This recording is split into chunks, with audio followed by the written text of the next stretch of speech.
नमस्कार मित्रों, मैं हूं अवधेश कुमार। इस समय हमारे सामने दो दृश्य हैं। एक दृश्य भारत के नेताओं का भारत के अंदर है, खासकर पहलगाम, पाकिस्तान के अंदर उनके हवाई आतंकवादी अड्डों को नष्ट करना, फिर पाकिस्तान के सैन्य दुस्साहस का प्रत्युत्तर देना, उसको लेकर ही मैं दोनों बातें कर रहा हूं। एक और हमारे देश का सर्वदलीय सांसदों का प्रतिनिधिमंडल विदेश में, उन्होंने सभी देशों में जिस तरह से इन विषयों पर अपनी बातें रखी, उससे स्वर ये गया कि पहलगाम हमला हो, जम्मू कश्मीर हो, पाकिस्तान की ओर से प्रायोजित आतंकवाद हो, भारत की कार्रवाई हो, इस पर पूरा देश एकजुट है। कहीं कोई विपक्ष नहीं है, कोई सत्ता पक्ष नहीं है। एक शानदार प्रदर्शन है। एक दूसरा पक्ष है कि पहले दिन से ही हर विषय पर प्रश्न उठाया जा रहा है।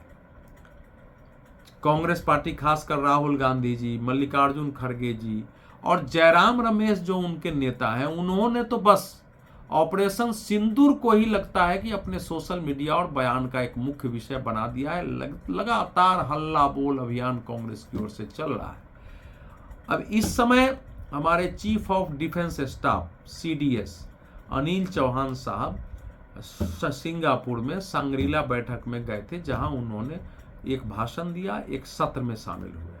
भाषण भी था, उसमें जो भविष्य का युद्ध और युद्ध कला पर था, एक सत्र था जिसमें यह था कि भाई जो फ्यूचर का डिफेंस का इनोवेशन सॉल्यूशन क्या हो, इनोवेटिव सॉल्यूशन क्या होगा, जो चुनौतियां हमारे सामने खड़ी हो रही है, यानी जो हमारे सामने संघर्ष की चुनौतियां खड़ी हो रही है, उसमें अब जो है रक्षा के क्षेत्र में क्या अभिनव खोज हो, क्या प्रयोग हो, क्या नई चीजें लाई जाए जिससे हम उसका सामना कर सके, क्या सॉल्यूशन है। इसी में उन्होंने एक इंटरव्यू दिया ब्लूमबर्ग को। अब उसके बाद से जो हमला शुरू हो गया, अलग अलग यूट्यूब चैनल चलाने वाले लोग, आप भी देख रहे होंगे, नेताओं का बयान है कि बस हमारा राफेल तो पाकिस्तान ने गिरा दिया, सरकार अभी तक जनता से छिपा रही थी, अब CDS ने बोल दिया, अब सारा झूठ सामने आ गया, सरकार उत्तर दे। उसके पहले भी राहुल गांधी जी कह रहे थे हमारे कितने राफेल गिरे, हमारे कितने विमान नष्ट हुए, हमारे कितनी क्षति हुई, सरकार बताए। अब कह रहे हैं कि संसद का विशेष सत्र बुलाया जाए, इसी में चर्चा होगी, फिर इसमें एक रिव्यू कमेटी बनाए, देश को जानकारी मिले। ये तो आपातकाल है, कोई जानकारी नहीं मिल रही है। अब एक भाजपा के नेता ने इस पर टिप्पणी की थी और बोला था कि राहुल गांधी जी का कि इसमें रुचि ही नहीं है कि जरा हमको बताया जाए कि पाकिस्तान को हमने कितना नुकसान पहुंचाया, पाकिस्तान के कितने प्लेन गिराए, उनके कितने लोग मारे, ये जानने में रुचि ही नहीं है। और ये सच है कि अभी तक चाहे मल्लिकार्जुन खड़गे साहब हो, चाहे राहुल गांधी हो, चाहे जयराम रमेश हो या विपक्ष के नेता, ये पूछते ही नहीं है। ये पूछ रहे कि हमारी कितनी क्षति हुई है बताओ।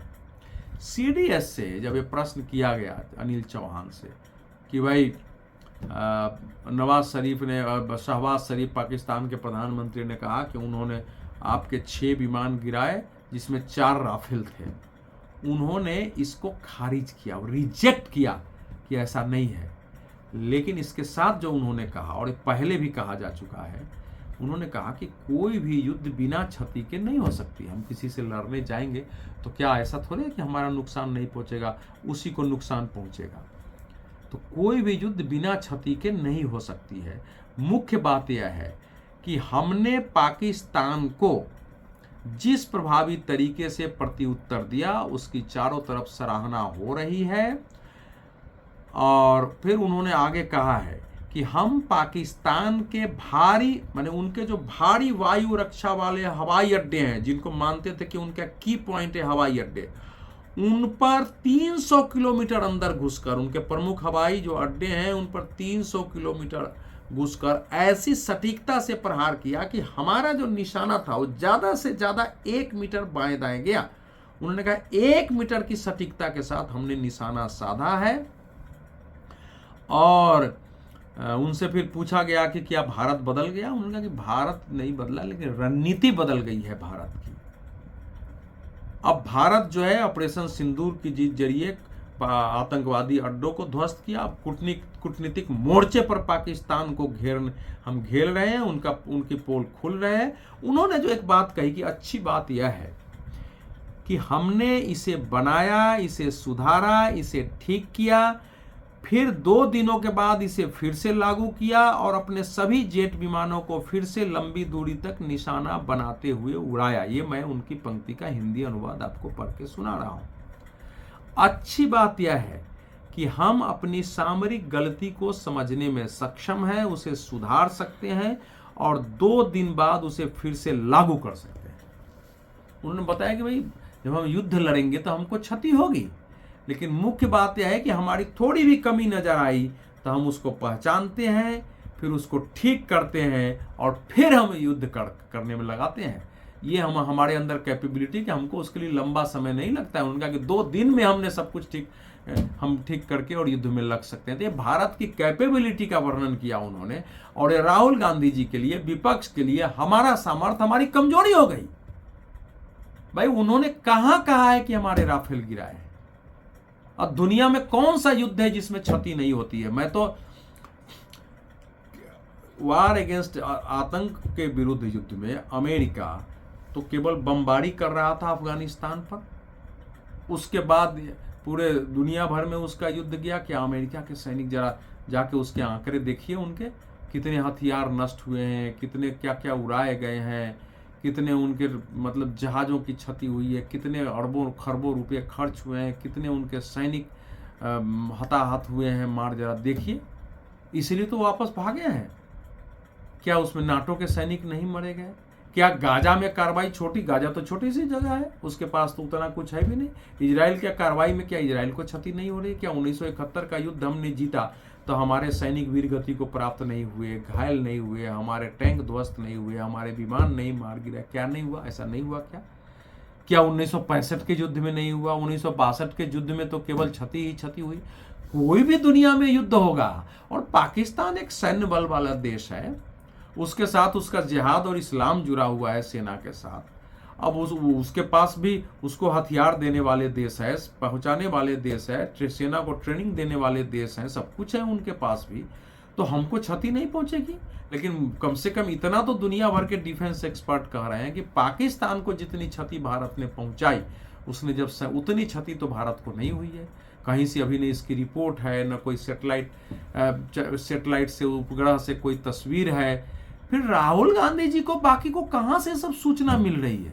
विचित्र सूचना है। हमारे युद्ध शुरू हुए उसके बाद इस देश के जो इकोसिस्टम है उसको बड़ी सूचना मिलने लगी, और उस पर भी कभी आपसे चर्चा करूंगा कि कैसे ये लोग फैला रहे थे कि भाई टीवी सारे गलत बता रहे हैं। तो सूचना इनको मिल गई और दूसरे किसी को मिली ही नहीं है।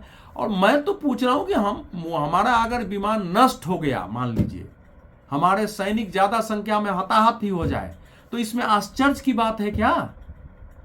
क्या युद्ध लड़ेंगे तो हमको क्षति नहीं पहुंचेगी? हमारे विमान नहीं गिर सकते हैं, हमारे मिसाइल नष्ट नहीं हो सकते हैं, हमारे सैनिक वीर गति को नहीं प्राप्त? ऐसे होता है क्या कोई भी युद्ध? मूल बात है कि हमारा यह संकल्प था कि हम चाहे जितने क्षति हो, हम चाहे वीर गति को प्राप्त हो, चाहे जितना खर्च हो जाए, हमको सीमा पार आतंकवाद को रोकना है, पाकिस्तान को सबक सिखाना है। और वो सबक हमने सिखाया। उनके घर में घुसकर उन बड़े अड्डों को ध्वस्त किया, 9 अड्डों को, जिनको सेना ने, वहां की सरकार ने, राजनेताओं ने, वहां के बड़े मजहबी नेताओं जो मुल्ला मौलवी उन्होंने खड़ा किया था, उसको पोसा पाला था, ट्रेनिंग दिया था, उनको ध्वस्त कर दिया। पाकिस्तान की इज्जत मिट्टी में मिल गई। और ये सच है कि आने वाले लंबे समय तक आतंकवादी सीमा पार से आके हमले करने की स्थिति में नहीं रहेंगे। इस पार जो है वो कर सकते हैं थोड़े बहुत। और उसके बाद जब पाकिस्तान ने किया तो कम से कम दुनिया में एक्सपर्ट ये तो कह रहे हैं ना, किसी ने कहा चलो 6 हवाई अड्डों को आपने नुकसान पहुंचाया, 8 पहुंचाया, 10 पहुंचाया, कितना ही पहुंचाया ना, ये तो है। हमारे 6 सैनिकों के हताहत होने की है, उनके यहाँ 45-46 सैनिकों के हताहत होने की है। लेकिन हमारे देश के नेताओं को पाकिस्तान की हुई क्षति से कोई लेना देना नहीं है। पाकिस्तान पस्त हो जाए उससे भी लेना देना नहीं है। सरकार को घेरो। अच्छा, मैं आपसे पूछ रहा हूं, आप लोग उत्तर दीजिए। क्या युद्ध प्रधानमंत्री नरेंद्र मोदी और उनके मंत्री लड़ रहे होंगे, बीजेपी लड़ रही होगी, या युद्ध सेना लड़ती है? प्रधानमंत्री अगर बैठ के कर रहे थे सीडीएस के साथ, प्रधानमंत्री अगर सेना के तीनों प्रमुखों के साथ कई बार बैठक कर रहे थे, राष्ट्रीय सुरक्षा सलाहकार उनके ऑफिस से, विदेश मंत्रालय से, रक्षा मंत्रालय से, सभी मंत्रियों के साथ कर रहे थे, एक्सपर्ट से बात कर रहे थे, तो उससे ये तो लगता था कि जो उनका कैरेक्टर है वो एक एक चीज से संतुष्ट होकर के फिर कार्रवाई करवाना चाहते थे। उसमें सब हुआ होगा कि कौन से आतंकवादी हम ध्वस्त करेंगे, कैसे कहां से कर सकते हैं, कितनी सटीकता से कर सकते हैं, उससे कितनी क्षति होगी, वहां कितने मर सकते हैं, उसमें अगर पाकिस्तान रिटेलिएट किया तो कहां कहां कर सकता है, वहां हमारी कमजोरी क्या है, उनकी मजबूती क्या है, उनकी कमजोरी क्या है, पाकिस्तान रिटेलिएट किया तो हम क्या कर सकते हैं जिससे पाकिस्तान पस्त हो जाए, हमारी क्षमता कितनी है, वो सारे का मूल्यांकन हुआ होगा। लेकिन ये तो नहीं हुआ होगा ना कि प्रधानमंत्री ने कहा होगा कि आप इस विमान को वहां तैनात करिए, इस हथियार को वहां तैनात करिए, यहाँ इतनी संख्या में सैनिक भेजिए, इतनी संख्या में यहाँ मिसाइल भेजिए। ये तो कोई सरकार नहीं करती है। सेना को एक लक्ष्य दिया गया कि हमारा लक्ष्य पाकिस्तान में ये है, उसके बाद रणनीति बनाना, कब आपको अटैक करना है, कब कार्रवाई करना है, इसकी पूरी स्वतंत्रता सेना को दी जाती है।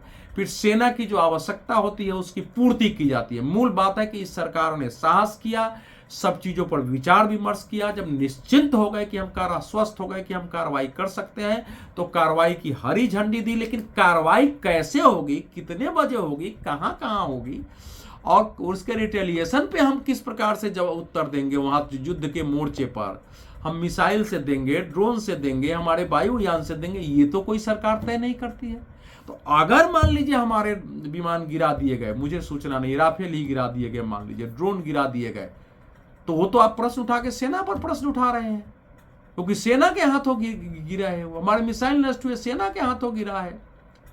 अगर हवाई अड्डे आप कह रहे हैं, हवाई अड्डे का कोई अभी तक तो नहीं कि भारत को नुकसान हुआ, आप प्रश्न उठा रहे हैं, तो उसकी सुरक्षा की जिम्मेवारी किसकी है? तो आप तो उस पर प्रश्न उठा रहे हैं। फिर इसमें छोटा कन हो रहा है। अगर आप एक बार भी नहीं बोल रहे हैं कि पाकिस्तान को हमने क्षति पहुंचाई है, तो जाहिर है कि फिर तो आप भारत को छोटा दिखा रहे हैं। तो इस प्रकार का व्यवहार जो है तो कंप्लीट भारत विरोधी है। ये इस प्रकार का कंप्लीट सेना विरोधी है, देश विरोधी है, क्योंकि इससे पाकिस्तान का पक्ष मजबूत होता है, चीन का पक्ष में वो जो नैरेटिव चाहता है हमारे देश में चला रहा है। अब आपको अपनी संकुचित राजनीति के लिए लगता है कि भाई इस समय तो दुनिया में प्रधानमंत्री नरेंद्र मोदी सरकार की वाहवाही हो रही है, और जो पिछली कभी सरकारों ने नहीं किया कि आतंकवादी हमले हो और उसको घर में घुस करके इस ढंग से ध्वस्त किया जाए कि वो त्राहिमाम करने लगे, तिलमिला जाए, तिलमिला के उसको कार्रवाई करने पड़े, उसमें भी पस्त कर दिया जाए। दुनिया के विशेषज्ञ कह रहे हैं कि भारत ने उसको पस्त कर दिया है, तो पता चला कि सारा वोट नरेंद्र मोदी को कहीं न मिल जाए। वोट की आपको समस्या होगी, दुनिया में नरेंद्र मोदी की प्रतिष्ठा न बढ़ जाए, भारत की प्रतिष्ठा बढ़ रही है कि भारत ने यह कार्रवाई किया, इसकी चिंता नहीं है। तो ये जो बाहर जो हमारे लोग जा रहे हैं, उन्होंने दुनिया में बाहर माहौल देखा है भारत का, तो वो तो बयान वो उस प्रकार से दे रहे हैं पाकिस्तान के, हमने क्षति, आगे कह रहे हैं कि हम आगे और पहुंचाएंगे, हम विपक्ष के हम लोग हैं, लेकिन इस पर हमारा देश एकजुट है। यही बात कांग्रेस को यहां नहीं समझ में आ रही है। इसीलिए मुझे लगता है कि कांग्रेस ने प्रतिनिधि मंडल में राहुल गांधी का नाम नहीं भेजा अपनी ओर से, प्रियंका वाड्रा जी का नाम नहीं भेजा। भाई राहुल गांधी विपक्ष के नेता तो अपना नाम भेजते कि हम भी जाएंगे, को उनको विरोध करने का चेहरा बनाना। जब विदेश में जाएंगे तो हमको सच बोलना पड़ेगा, जो फैक्ट है वो बात करनी पड़ेगी। तो ये शर्मनाक हरकत है, मुझे बहुत अफसोस है।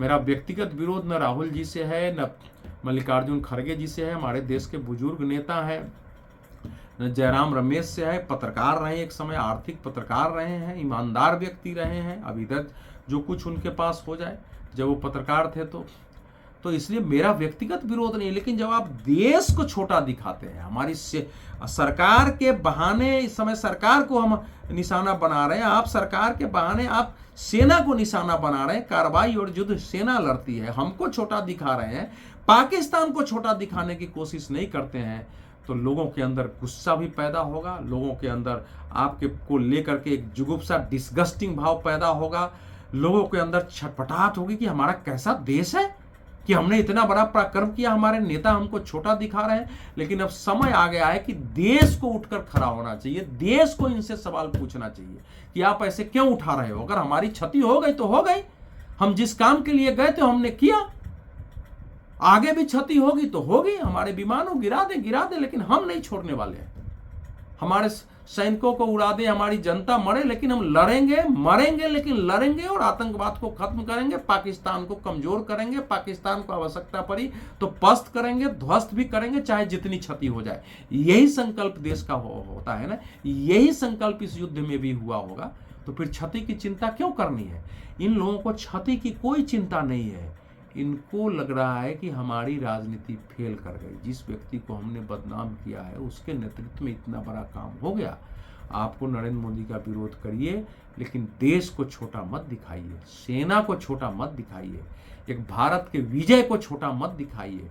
और जब आप छोटा दिखाते हैं तो पाकिस्तान बड़ा दिखता है, आतंकवादी बड़े दिखते हैं।